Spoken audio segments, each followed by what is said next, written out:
தேர்தலுக்கு முன்பும் விஜய் முதல்வரான பிறகும் தமிழக வெற்றிக் கழகம் சமூக வலைதளங்களில் பல பொய்யான தகவல்களை பரப்பி வருவதாக தி ஹிந்து ஊடக நிறுவனம் ஆதாரத்துடன் விமர்சித்துள்ளது.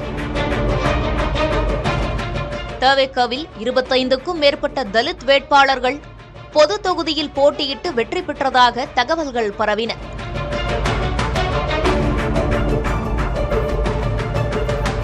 ஆனால் சங்கராபுரம் பொது தொகுதியில் மட்டுமே தவேக சார்பில் தலித் வேட்பாளர் நிறுத்தப்பட்டதாகவும் அவரும் தேர்தல் முடிவில் 3ஆம் இடமே பிடித்துள்ளார் என்றும் தி ஹிந்து நிறுவனம் அம்பலப்படுத்தியிருக்கிறது.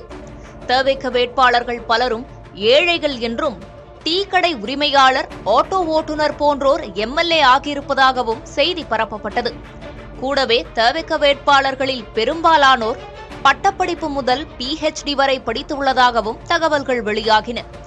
இதுவும் உண்மையில்லை என்பது தவேக வேட்பாளர்களின் வேட்புமனுக்கள் மூலமே தெரியவந்துள்ளது. முக்கியமாக தவேக ஆட்சியில்தான் முதல் பெண் அமைச்சர் பொறுப்பேற்றதாக பகிரப்படும் தகவல்களும் அடிப்படை அறமற்றது என தி ஹிந்து ஊடகம் விமர்சித்துள்ளது. முக்கியமாக விஜயின் முதல்வர் இருக்கையில் வெள்ளை டவல் இல்லை என்பது ஏற்கனவே கருணாநிதி, ஜெயலலிதா ஆகியோர் கடைபிடித்த நடைமுறைதான் என்பதையும், முதல்வர் அறையில் அமர்ந்தபடியே விஜய் உணவு சாப்பிடுவதாக வெளியான புகைப்படம் AI மூலம் உருவாக்கப்பட்டது என்பதையும் ஹிந்து ஊடகம் சுட்டிக்காட்டியுள்ளது.